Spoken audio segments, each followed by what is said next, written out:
Evolve and Revolve Q&A series. Today we're going to address the elephant in the room.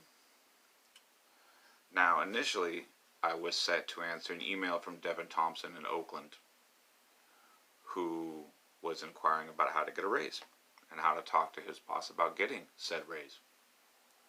And while I have an answer for you, Devin, that email was sent the very week that California went into lockdown, and since then I have received several emails about a slightly more pressing topic. Melanie in Kings County says, "I've got cabin fever and I can't stop eating. I've gained 15 pounds on the Netflix and snack diet. I'm so unhappy. What do I do?" Tyler in Redondo Beach says, "Man, those memes are no joke. I feel like I'm in Groundhog's Day every day, and every week seems to last for years. I'm losing it."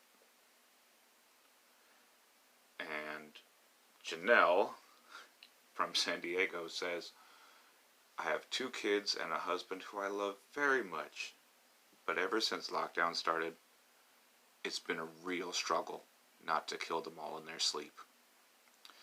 LOL, smiling and crying face." Okay, so Devin from Oakland, I hope you understand why the answer to your question is getting bumped, and I promise I will answer your email in a video very soon. But for right now,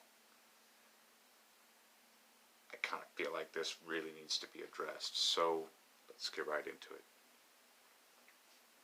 Now, Tyler from Redondo Beach has the right idea with those memes. Humor and entertainment are key components in not getting overwhelmed by this coronavirus and everything that comes with it. But as Melanie pointed out, TV and social media cannot be our only tools to get through this. So my first suggestion is to develop a workout routine. Whether you want a better body or you've already got the body that you want and you just don't want to lose it, this will benefit you. The gyms are closed and you've got more time than you know what to do with. And none of us are going to get any sexier by just sitting on the couch. Now, if you're a gym rat like me, you already know what to do. You just need to make sure to set a time each day and then be sure to do it.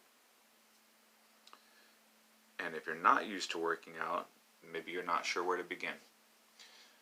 There is an astronomical selection of workout videos on YouTube, most of which are geared towards beginners. So, spend an hour or two searching. Find some that you understand and relate to and that look like something you would want to do or that target the part of your body that you want to make sure to work on. And then set a time each day and make it into a daily routine. You may need to make some adjustments here and there, and if you do, that's fine. But make sure you do this every day, consistently. And by the time that lockdown is over, you will be healthier than you've ever been, and you will be turning heads everywhere that you go.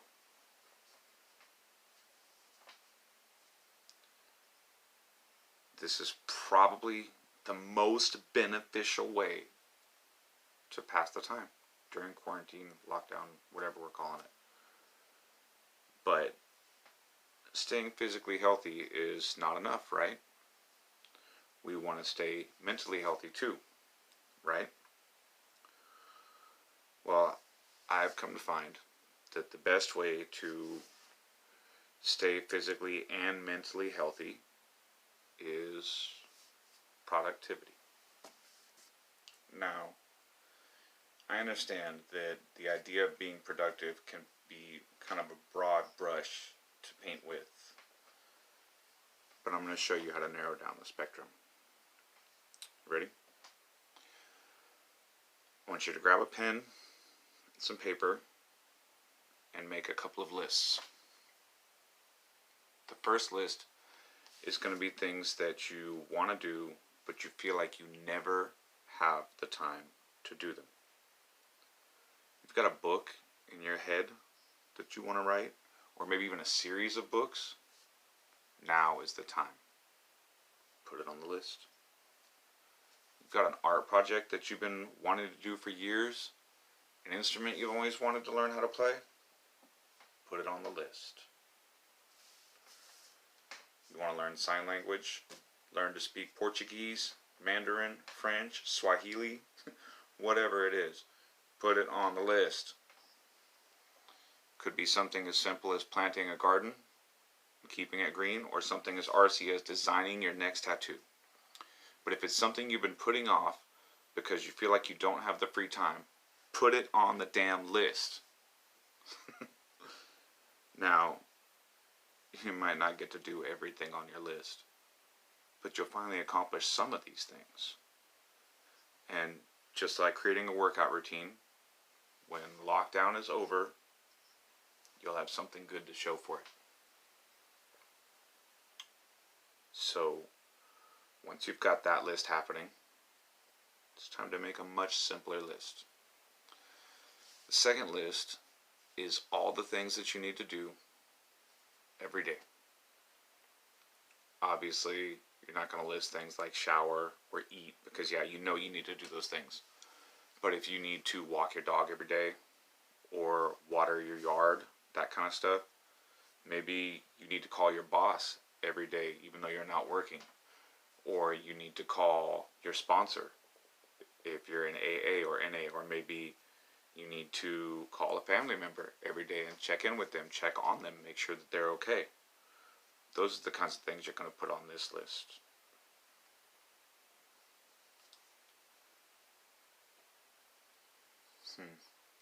Side note, if you don't already do this, you may want to make a list of your weekly expenses, as this list may help you decide which order you're going to tackle the things on your first list. End of side note. Now lastly, I want you to make a list every evening before you go to bed of the things you're going to do tomorrow. And these daily lists that you make should be a mixture of the first two lists. They should be a mixture of the things that you have to do every day and of the things that you want to do but you feel like you never have the time for. See, because now you have a bunch of time. You have no reason not to do it. I'll show you today's list for me. You can see here, I've got laundry, vacuum, remove leaves from backyard, record Stay Sane, battle the monkey. That's my son. He and I played Clash Royale every day together. Work out, make Instagram promo spot for Stay Sane, and edit video for Tag Your It. That's a video that will be coming out soon. Now, I do this every day. Yes, it helps me feel productive. But more importantly, it helps me make sure that I don't forget anything. And it helps me to differentiate between all of these Groundhog's days that seem to just be one long day dragged out over a lengthy period of time. Now, we talked about our lists, and we've addressed a couple of things, and those of you who paid attention might think that I've forgotten about Janelle in San Diego and her loving, glowing warmth of warm, glowing love that she has for her family. But I didn't. Janelle, I want you to make these same lists for your kids as well as for yourself. Alright, you need to make a list of fun stuff for them to do. You need to make a list of chores that they have to do every day.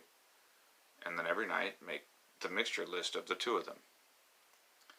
Now your husband should make his own lists, but you may feel like he needs your supervision.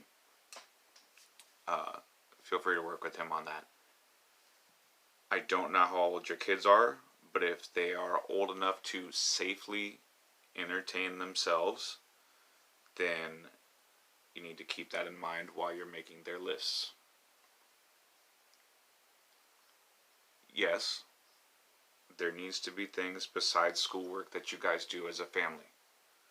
Play games, go for walks, do art projects, or whatever. And in the description box for this video, I have listed some websites that you can go to find some creative inspiration, find art projects you guys can do together, stuff like that.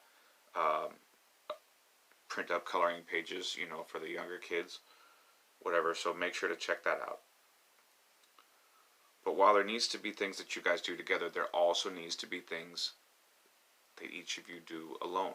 You need to have some me time and some time to focus and not be about anything but yourself in that moment. Which is why they have their own lists. And I'm sure I don't have to tell you this, but just a little positive reinforcement from one parent to another. Their chores are more likely to get done if they can't do the fun stuff until after the chores are done. And that includes their devices, especially their devices, tablets, telephones, whatever. Now, in the event that your kids are not old enough to entertain themselves, then might I suggest that you and your husband divide up the time. He spends a couple hours spending time with the kids, and you get a couple hours to work on your lists, and then you guys trade. You spend a couple of hours spending time with the kids, and he gets a couple hours to work on his lists. And afterwards, you guys all do something together. Now, obviously, each family out there is unique. And some of these suggestions may require a little tweaking here and there. But hopefully, this video will help many of you regain control of your 24 hours and be happy with the choices that you make during that time. Because until lockdown is over, we've all got nothing but time. So let's make the most of it and do our best to stay sane. Thanks for watching, and I hope this helps. I'll see you next time.